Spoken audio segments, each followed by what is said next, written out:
Pepper spray, in the unlikely event you haven't heard of it, is a harsh and astringent chemical that causes intense pain when sprayed into the eyes. Despite this, it generally does no permanent damage. While modern pepper spray was invented in the 1960s, an earlier, medieval version existed. Let's dive deeper into this fascinating topic. Hello, and welcome to the Historical Science Channel. We're surrounded by science every day. You, if you are watching this on a computer or smartphone, are able to do so because of a vast array of brilliant discoveries and inventions. However, tragically little is known about the actual history of science. The twists and turns, the sweat and sacrifice, of the meandering path that led us to a world of jet engines, modern medicine and computers we can hold in our palms. This channel will provide lesser-known and hopefully interesting facts and stories about the history of science, historical science and science in history, from art and philosophy to economics, politics, psychology and much more.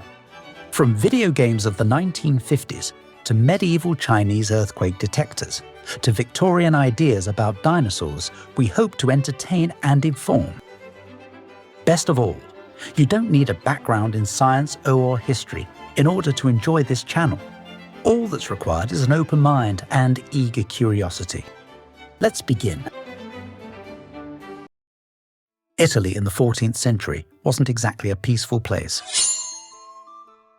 Wars were common, and Florence had a murder rate twice that of the most dangerous modern cities. However, it was also a center of learning and scholarship.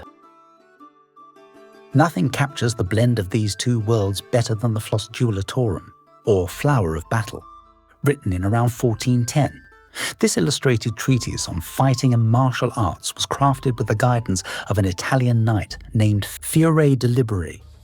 In this manuscript, Fiore details how knights fought with each other.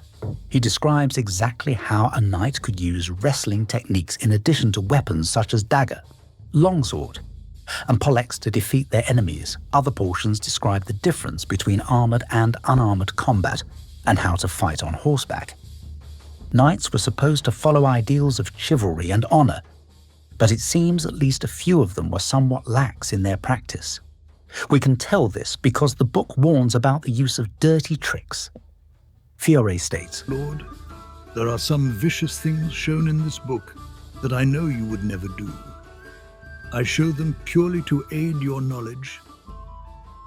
One of these vicious things involved modifying a poleaxe or warhammer to have a hollow head. The chamber would then be filled with caustic powder. When the knight struck an enemy, even if the blow was blocked, the force would release a nasty concoction from the hollow chamber to blind the opponent. Fiore is even kind enough to provide a recipe for this powder. This is powder that you use in the poleaxe drawn above. Take the sap of the spurge and dry it in a warm oven to make it a powder. Now take 2 ounces of this powder and 1 ounce of powder of the victim flower and mix them together.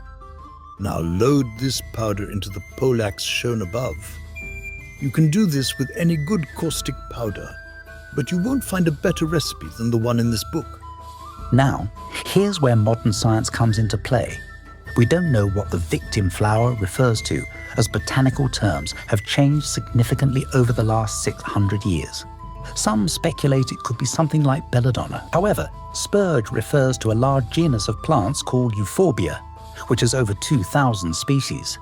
While we don't know exactly which one he's referring to, a number of them can be found all over Italy. Regardless of the species, spurge plants contain a milky sap, which is highly inflammatory to mucous membranes.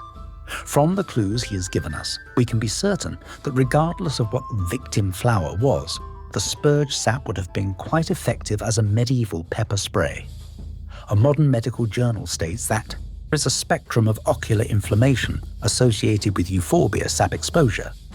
Neglected cases can progress to blindness, and the literature includes reports of corneal scarring. Additionally, there have been several case reports of permanent blindness resulting from accidental exposure to the sap. The key difference between medieval pepper spray and today's version is in the delivery. Modern spray is propelled by compressed air, while the medieval version functioned more like a shaker. We can speculate that since people of the 1400s had primitive pumps and basic knowledge of gunpowder, it's not impossible or even unfeasible that someone somewhere combined the two. However, there is no evidence of this in any literature and must for now stay in the realm of speculation. While medieval understanding of many subjects was simple compared to modern knowledge, the people of the era seem to have found an ingenious use for the spurge plant. It makes one wonder about other uses for herbology for offensive purposes. But I suppose the main takeaway from this video is, if you find yourself on a medieval battlefield, bring goggles. If you enjoyed this video, please like, subscribe, comment, and share.